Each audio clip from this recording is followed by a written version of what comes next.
So, good morning, everyone. Can you hear me, please? Good morning, our emeritus professor, Professor Sugolo. He came here over 1 hour ago. He has been online. And our own Professor Tijani, the pioneer director of our great center. We are happy to have you, sir. Well, I think it's on the dot of 11, and at least you can start by introducing our center. We want to keep to time as much as possible. I am Gloria Neto, the director of the center, who just took over from my predecessor, Professor Tijani, who has laid a solid foundation. We are happy to have him, and we are very excited that we're having this today. Yes, about a Center of Migration, Center of Excellence in Migration and Global Studies. In case there are people that are new to this, our activities, to activities in the center. The center was established in February 2020 by our immediate past Vice Chancellor, Professor Abdallah Uba Adamu, is with a grant from TED Fund. And the center, like the name suggests, is about migration and global studies. It's a research hub with emphasis on field-based research that impacts policy formulation and execution for solutions to both internal and global migration. The center is a forum of research about migrations, like I said, both internal and external, and capacity development for field-based research and policy-oriented recommendations. It is a first of its kind in Nigeria, and an innovation with distinct concepts, context, perspective, and focus. The center has started big because already we have an international journal in the center, which is called NOUN, International Journal of Migration and Global Studies. It publishes twice a year already. We are going to start our second volume, which will come out in the first quarter of 2022. So we've already had 2 issues, volume 1, issue 1 and 2. So it's a very vibrant means of putting peer-reviewed research. The papers are peer-reviewed by eminent scholars, and it promises to be one of the best in Africa and the world. That is the objective for that journal. So you feel free to interact with us here on this platform. Then you give us permission to publish your paper and make it scholarly, and it will be very much peer-reviewed. So today, we are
Very sorry about this break in transmission.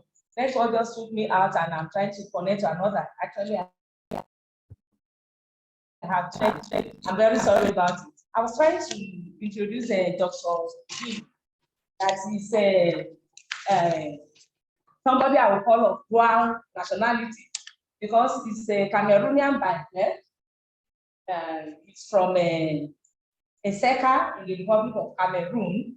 He had all his initial trainings there, and he's even his first degree in that place. But he's been in Nigeria for so many years, close to 30 years. So you can see why I said he's somebody of dual nationalities. And he's also a migrant, if I need me to use that word, because he has migrated to Nigeria from Cameroon. And he has his PhD. He got his PhD from Campus University in present Edo State. And he has held many positions. As he's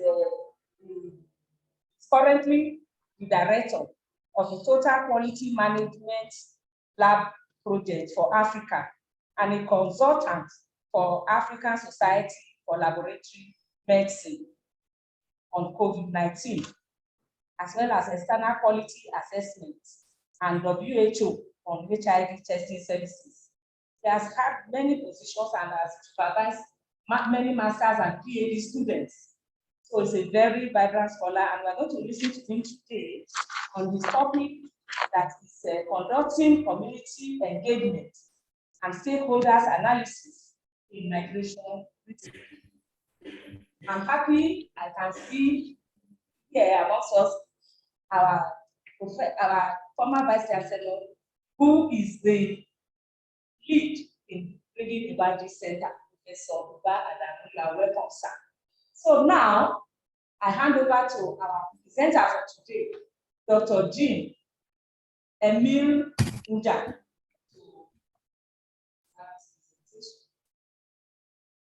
Hello. Hello. Hello. I hope you can hear me well. We can hear you. Thank you so much. About 25 minutes, and we ask questions. All right. Thank you so much. I'm grateful. Well, my name is Jean-Emile Nja. I have a PhD in medical laboratory science. I'm a and therefore medical laboratory scientist by background. But my appetite for research has taken me from the bench of the laboratory to public health, from public health to some element of governance and leadership, and particularly with a special focus on community engagement and stakeholders studies for hidden populations that are not defined as migrants per se, but I've just felt I should share this knowledge so that those who are interested in delving into this type of research can consider some of these tools very useful. Great.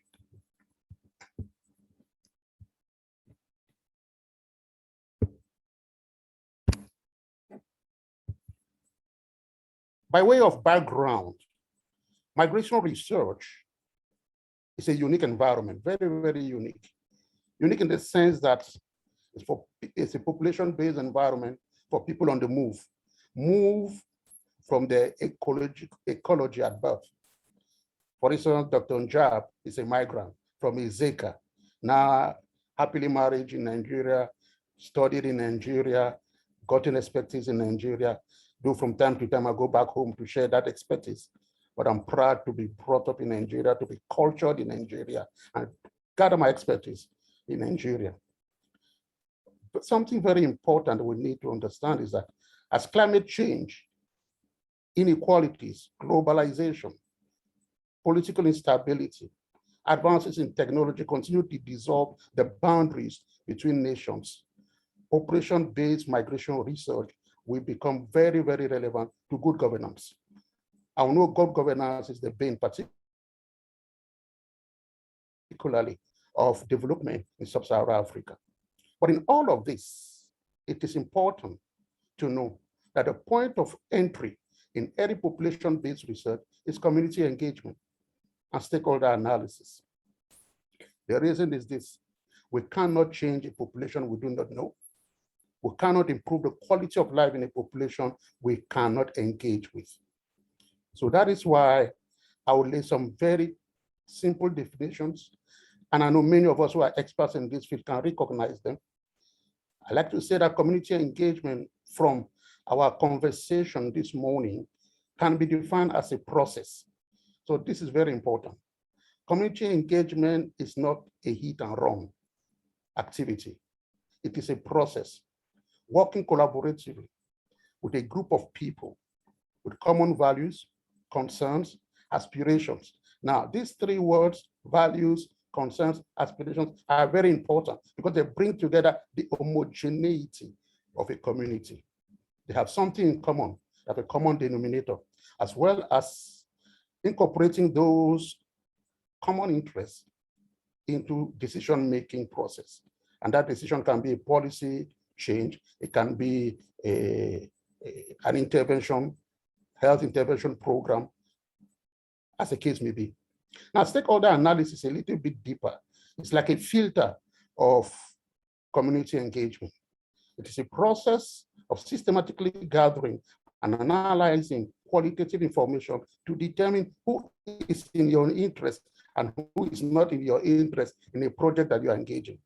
Now, if I continue to read verbatim, it should take into account when developing, to be taken into account when developing and implementing a program or a process.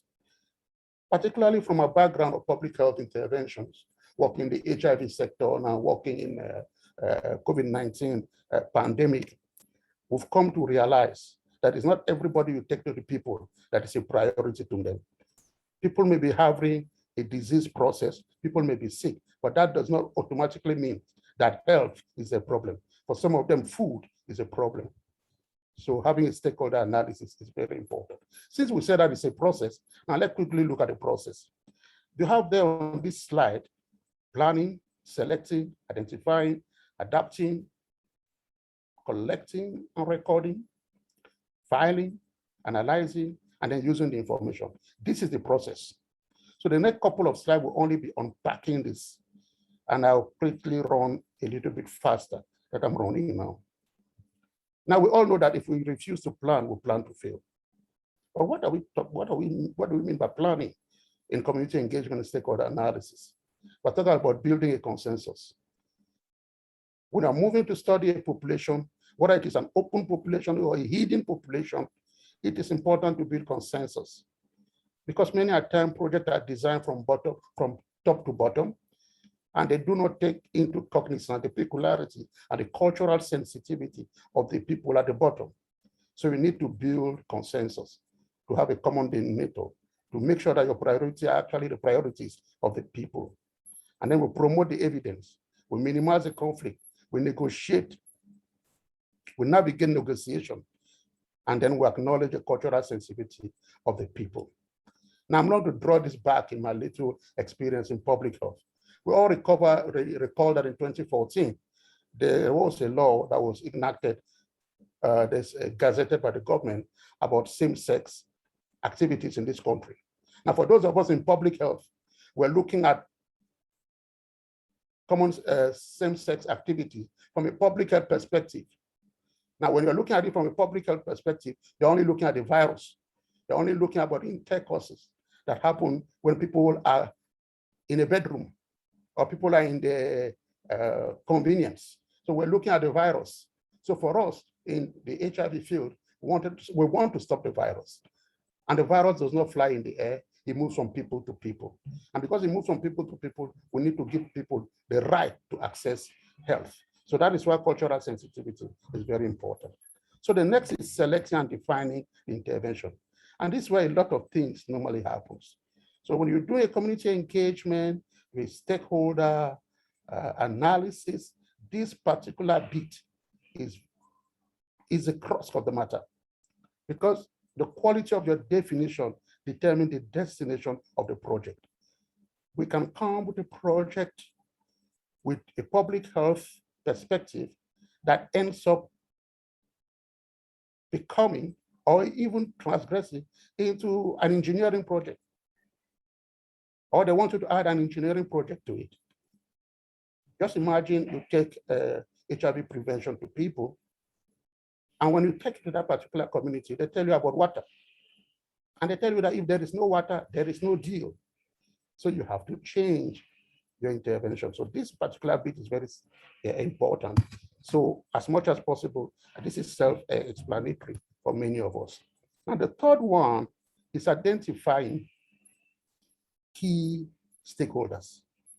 Now in our own example, for instance, working with what we call vulnerable population in the public health environment, particularly applying to HIV. Ladies and gentlemen, for us in Nigeria, 80% of HIV infections is heterosexual. Now, because it's heterosexual, we say that it has to happen. Now, if it has to happen, and many times it's unprotected.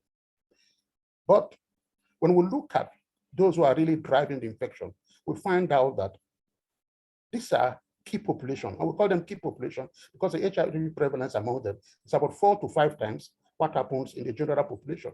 And among them, you have men who have sex with men, female sex workers, persons who inject drugs.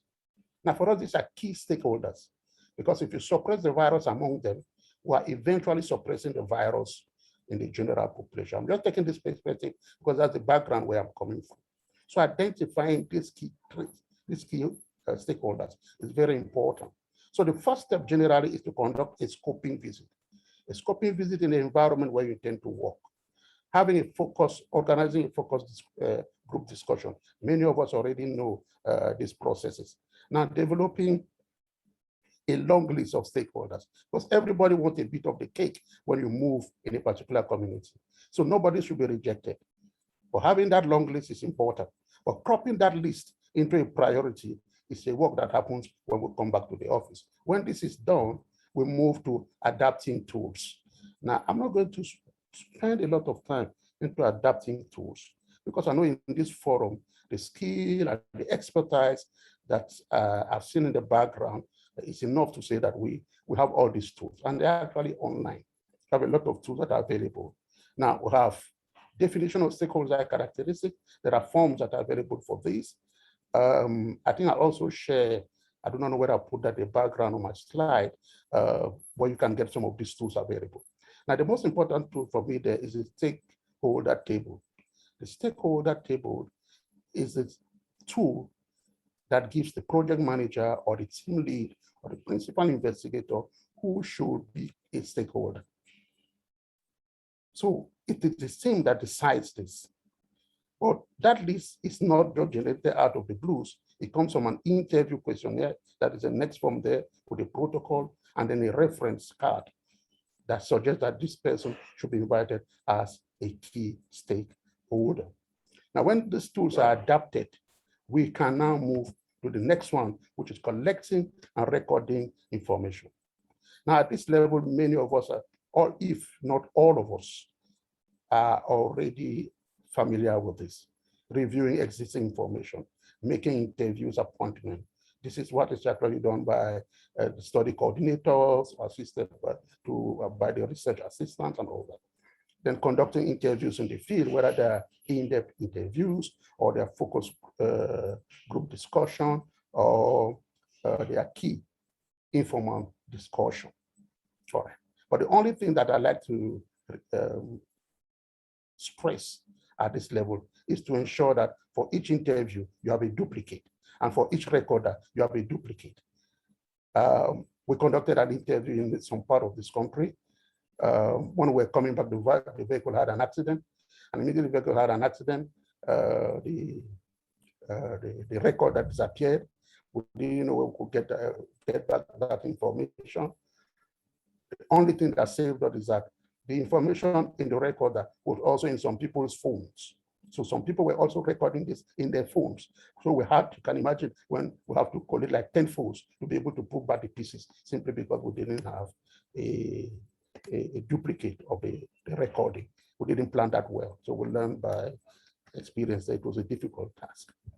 Now, data collection. Now, data collection strategy is very important. In the face of COVID-19 protocols and the research that is, the demand for research and integrity of data, I think the hour has come to move much more technology, move technology in our favor. Now, the face-to-face interview is great, it's fantastic, documentation is fine, but gradually you have computerized auto-assisted interview. Now, a computerized auto-assisted interview just puts the migrant in front of the computer, and it can be assisted by somebody who understands the language, who can interpret the language as well, and the information is put in the computer. Now, if you're in an environment where there is no network, that's not a problem. It is stored in the system. When you get to where you have network, you just upload it to your cloud, and then you're good to go. Now, one particular tool that I like to share with this group, I'm very excited about it. It is the responding-driven sampling technique to study migrants. Now, there are some components, there are some determinants of populations among migrants that cannot be disclosed on a computer discussion.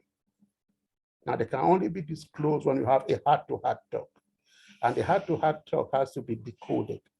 Now, to be able to identify the people who have that information, it is good to have what they call a respondent-driven sampling method. Okay, with the respondent-driven sampling method, you just put people together, and then you identify those who have key information, and then you ask them to please lead the entire process. It's a fantastic procedure that enables you to get subgroups. You can see there in our own example, we had 2 groups there, and then we could even do cross-tabulation with them. Then you have the filing. Now, the filing enables you to establish what the stakeholder table is all about. Now, I won't go into details for this, but it's actually a straightforward process. It's a straightforward process, and the aim of this straightforward process is to shortlist all your stakeholders and for you to prepare for a meaningful engagement. Now, when it's come to analyzing the stakeholders table, this is the job of the core team, the principal investigator, the study coordinators in the meeting, to decide who indeed is a stakeholder in this particular community, in this group of, in this population group. Now, there are questions that are often asked around leadership. There are questions that are often asked around knowledge, interests. Those are some of the questions. What are the alliances? What is the power dynamics among the people? Now, look at this area. These are the areas of analysis: power, leadership, knowledge, allegiance or loyalty, the position of the person in that group, and then his interest. Now, in our own case, in reproductive sexual health, we have people who have power dynamics, the power dynamics in the favor of the man, and then you have subgroups and dynamics that are soft skills that are particularly released for other populations around money, around the time, and so on and so forth. So that may not apply to other groups, but it is something to think about. So those are the areas of analysis. Now, this is the concluding slide and my favorite slide. When you have completed your, my concluding slide rather, and I'm going to slow down a little bit here. When we have concluded the stakeholder table, we have prioritized, it is important to place everyone we think should become a stakeholder in this matrix. Horizontally, you have level of support. Level of support here simply means, will these people be on your side or who will be against you? Remember, you're coming as a point of entry in a community, a group of migrants, in a study, in an environment. So we divide level of support into the person is a supporter, the person is neutral, or the person is an opponent. Then vertically, we have power leadership dynamics. Now, the power leadership dynamic, is it low? Then it's represented by 1. Is it medium or is high? Great. Now, Remember, we're entering into a community.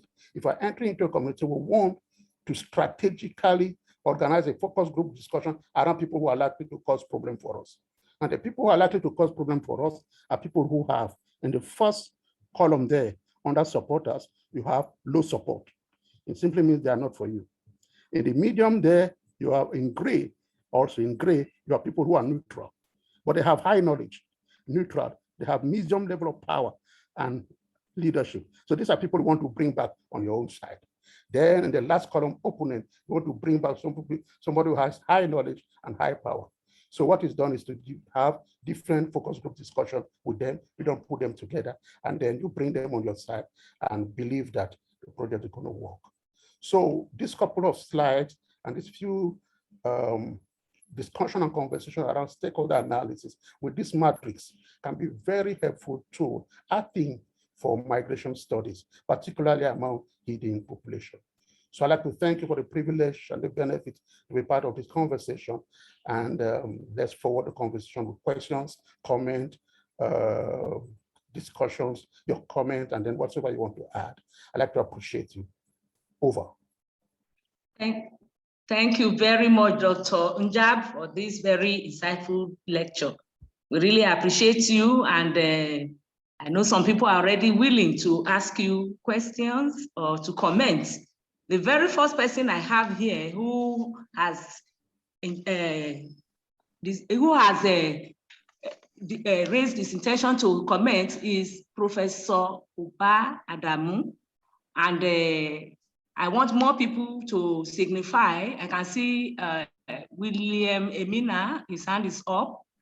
And so please, you can signify, but let's start with our professor. Professor Adamu, please, sir. You All right. Can... Good morning, everyone. Good morning, sir. Good to see the grand old man is still there. Yes, sir. The great old man of philosophy. And I would also like to shout out to Mrs. Eleka. It's nice. It's nice seeing you. Yeah. I'm enjoying myself. No wahala. Thank you. No kosi owo. I'm also happy to see Mrs. Eleka. I'm really impressed by the fact that she has always been there. She has never talked, to the best of my knowledge. She has never said anything. But she has been part of the group since right from the beginning, throughout the lockdown, post-lockdown, and so on. The same thing with Opera Duru John. So Thank good you, to see sir. good to see Thank you you, guys sir. again. Yes. Thank So you, Professor Eneto, congratulations for taking over the baton. And let's keep the fire burning and the conversation going on. Yes, I'm very fascinated by this topic that has just been presented by Professor Jean. My observation is, yes, we are dealing with the logistics, techniques of research on a particular population. I would have loved to see a bit more perspective, especially emic perspective from his own standpoint as a stakeholder, as a court, and a non-immigrant migrant, somebody who has domesticated himself in Canada. How do all these factors play out in your own individual community? That's the first question. Secondly, in your sampling of the grouping, how do you arrive at the sampling?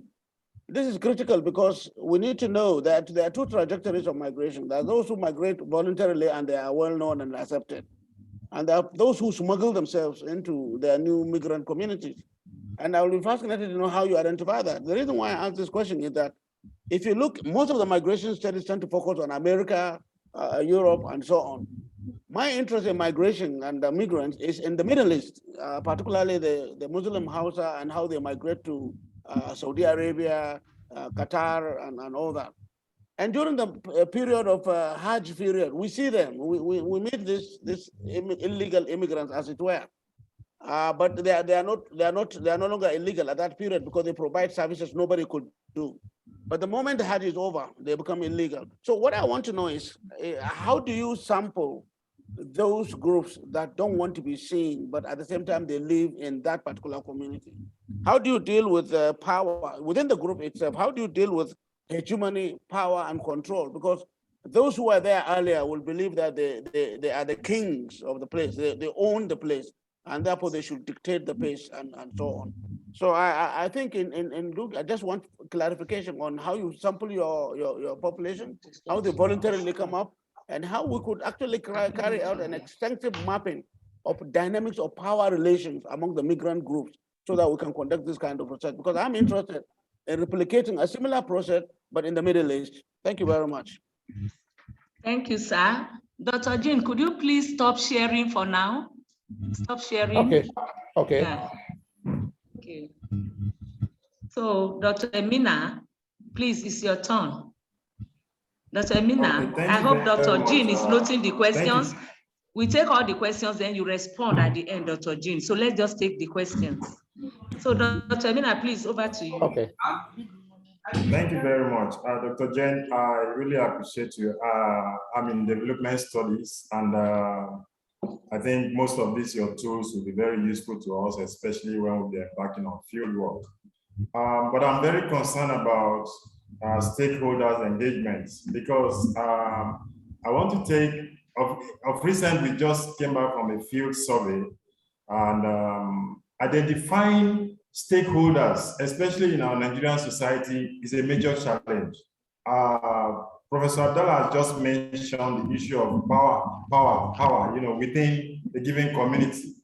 My concern is the perception that most people would always have when a particular project is always or is intended to be embarked on, particularly when organizations or multinational corporations might have a different project in mind, and the community themselves have a different project in mind. Now, take for instance in the Niger Delta in Nigeria, where most times, you know, the level of community engagement is below expectations, and this has also resulted to most of the crises that we are, you know, envisaging or seeing or experiencing in this part of the country. How do you identify the needs of some of these communities, you know, without creating some kind of gap between the community and the implementing agencies? I think that's one of my major concerns about stakeholder engagement. Who do you engage and who do you not engage when the project is actually for everybody? How do you carry everybody along? I'm very particular about that. Thank you very much, Dr. Emina, for that brilliant question. Now, Professor Tijani's hand is up. Please, sir, over to you, Prof. Please, sir, over to you, Prof. Thank you. Thank you very much for commenting the present.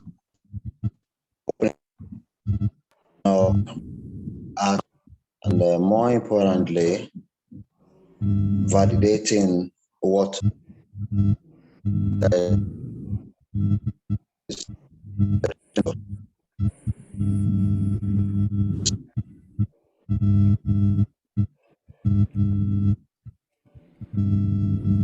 We have a challenge. We cannot hear you well, Prof. It's like there's a challenge with your challenge.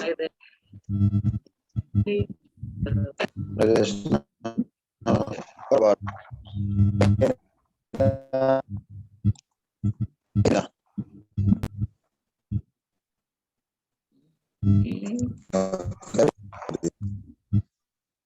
We can't hear you. Oh, is anybody hearing, Prof? No. We can hardly hear. Network is bad. Okay. Maybe Prof will use the chat so that we can get what he's trying to say. Cannot hear. Is there another person who wants to say something before? Sorry, I'm not hearing anything. I hope it's not my peculiar problem. I'm not hearing. Is anybody hearing me?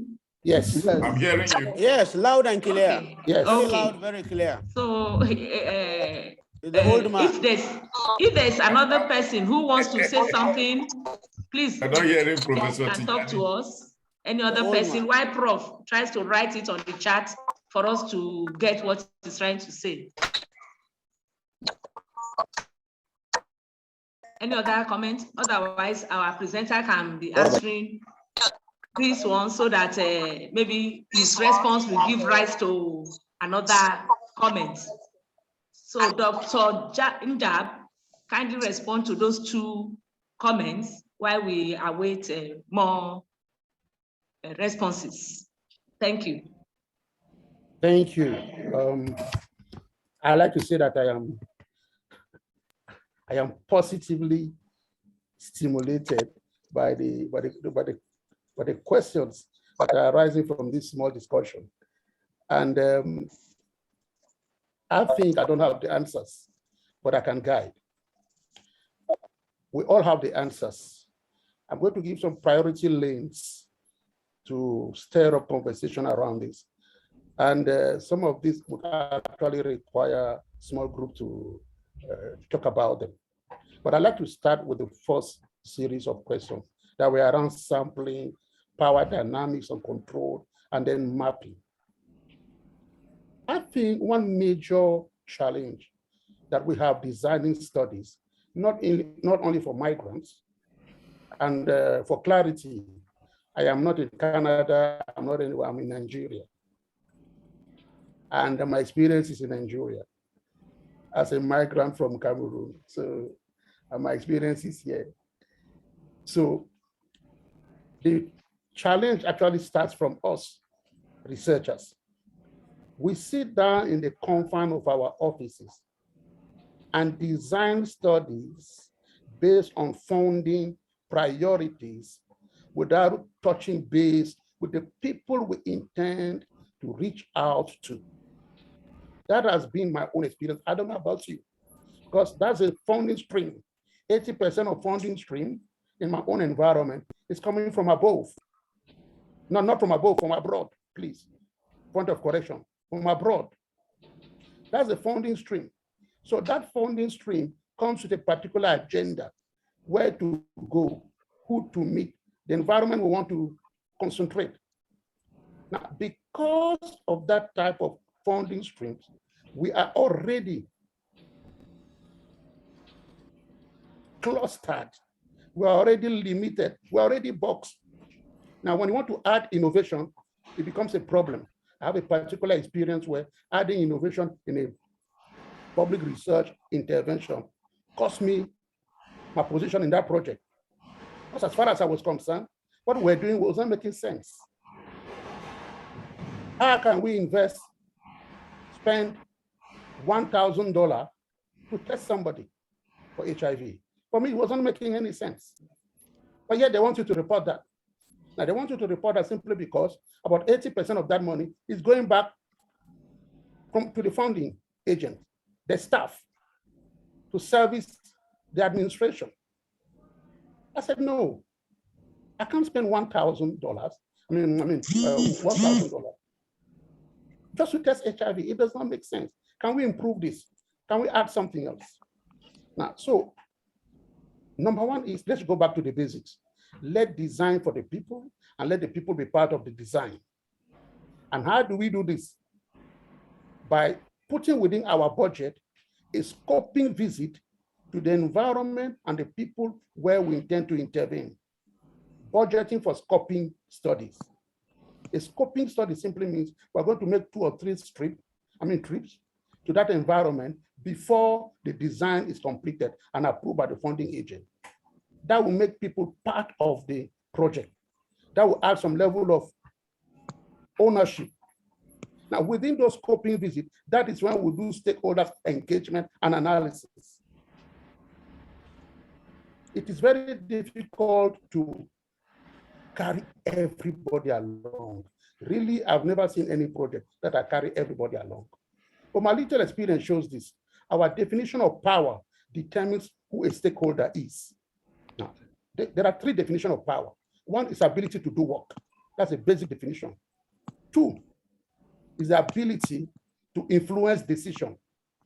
That's the next level. Now, these are those who have political power.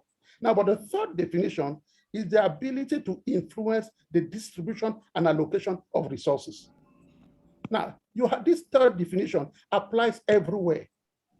And because it applies everywhere, finding out those people, bringing them the stakeholder scoping mission can provide some help in terms of power control, in terms of mapping, you know where the people are. And then, and number three, the sampling method. And for me, the sampling method would be a respondent-driven sampling method. That's exactly what I shared here. One person is a key person. You know him because he's part of the community. You can actually identify other people who are in need, who are potential beneficiaries of the study. So you get him, you get others, and it becomes a snowball kind of approach. This has been done before. You can share, you can get information on sampling, respondent sampling method. Now, the second level of questions that were asked also around power, but around much more around what is happening in the Niger Delta. I will not limit myself to Niger Delta. I like to look at community engagement as a strategy that's supposed to work everywhere. But we can tweak it based on what happens in the environment. Now, there is something called need assessment, and all of us do that. Again, I will go back to the scoping visit. In the scoping visit, add the need assessment. Now, when we get to our community, let's differentiate between political power, traditional and rulership power, and then the beneficiaries' community powers. So that horizontal level of power differentiation can bring in some level of control. Now, these are people we can't do without. And of course, we have the religious leaders that would have, those are also powers. A pastor can decree, can come in a service and say that don't go tomorrow to so place because there's so people who are doing what they're doing there is sin.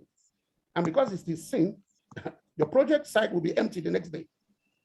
That happens also in the field. So to my friend who was asking, how do we carry everybody along? My suggestion is this, and maybe others have something better to say. Budget for scoping visit within your project. Carry out the scoping visit with three things in mind: community engagement, stakeholder analysis, and then need assessment. And then when we come back, budget contribution that I can make. Anybody who has capacity to influence the direction of your project is a stakeholder. Anybody who has capacity to influence the direction of your project or intervention, for me, is a stakeholder. So that's my limitations at this moment. Yeah. Thank you so much. Our emeritus professor wants to comment or ask a question. So let's quickly take that of Professor Sugulu. Prof, sir. Yeah, thank you very much. First of all, I want to greet our Vice Chancellor, Professor, and thank you very much. It's nice seeing your face. Eh? Please always bring out your face on a regular basis. Let me see you. You're a great man. Yes, I want to congratulate Dr. Umjab for the presentation. Yes, but you see the topic itself, appears to move from one discipline to another.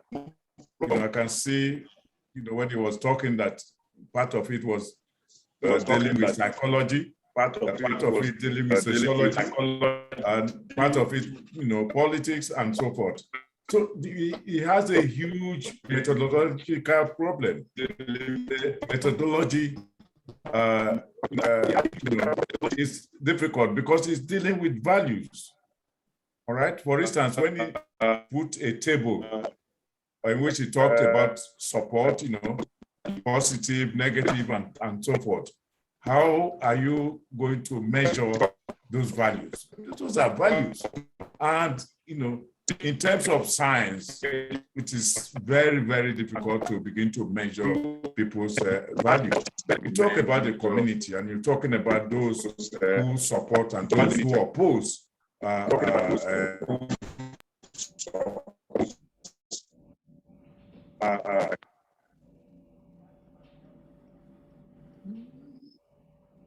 We've lost Prof. Sorry, is anybody still hearing Prof? I can't hear him. Okay. No. Okay. No. I don't know whether Can you hear me Professor now? Tijani Can you can hear be heard me now. now? Can we hear you now, Prof? Hello? I think I was off. Hear me? Okay. Yes, can we quickly hear you now, It's sir? just the Okay. issue of methodology that I wanted It's to like raise Prof is that today. back. Just the issue I wanted to raise that today.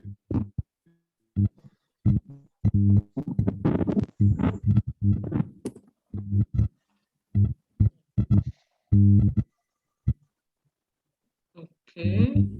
Please, Professor Tijani, can you make your points so that he can respond before network keeps throwing us out? Can we hear you, sir? Can you actually Can we hear you, sir? I posted on the chat room, and if you would like to go ahead and read posted.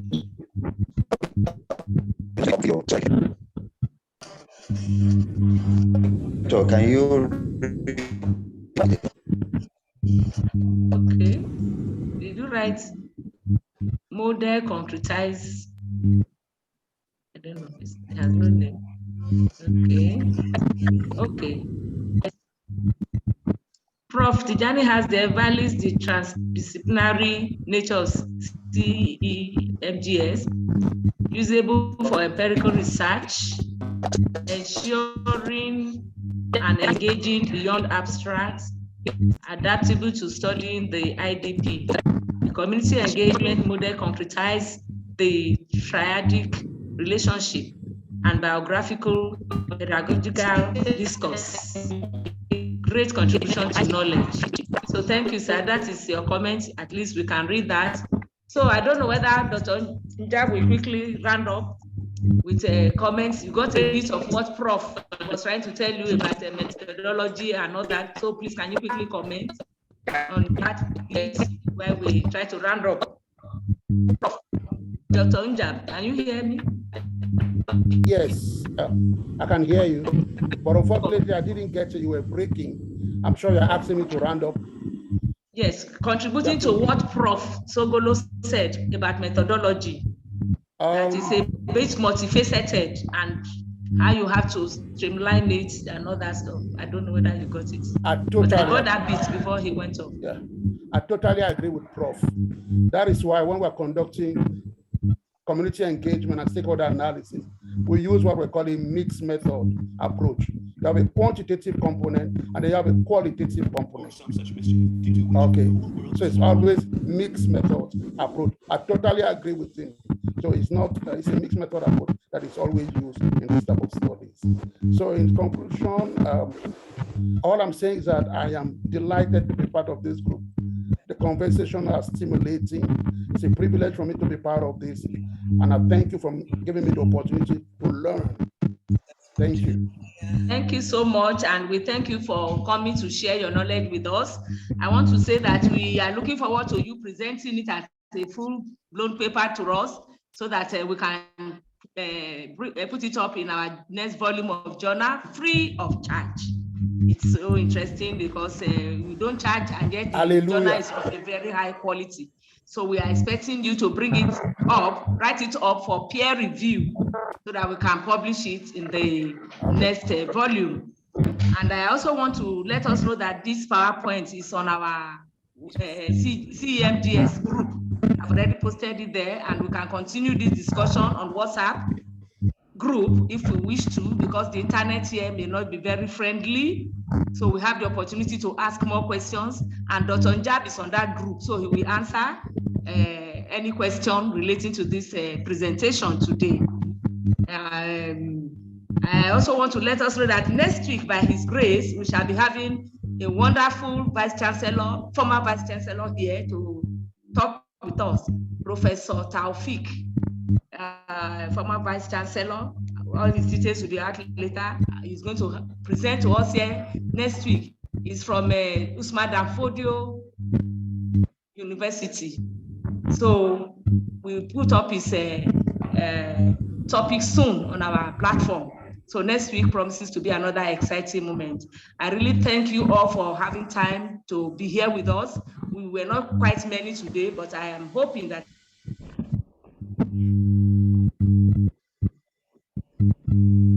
as we go along these presentations, more people will engage with us. And please help us to continue to do what we call promo advocacy, that there's a fantastic center here that gives people knowledge. And I know we all yearn for knowledge. So thank you very much. Thank you, my eminent professors and colleagues. I appreciate you all. Thank you and bye for now. Thank you. Bye-bye. Bye-bye. Sorry, Director, I couldn't finish my question. Sorry. Challenges. Sorry. Okay, sir. Please, sir, you can write it up in the chat, the WhatsApp group. Yes, Professor Dr. Onjab is on that group. We can continue from the WhatsApp group, sir. Okay. Thank you so much. Sorry. Thank you, sir. All right, sir.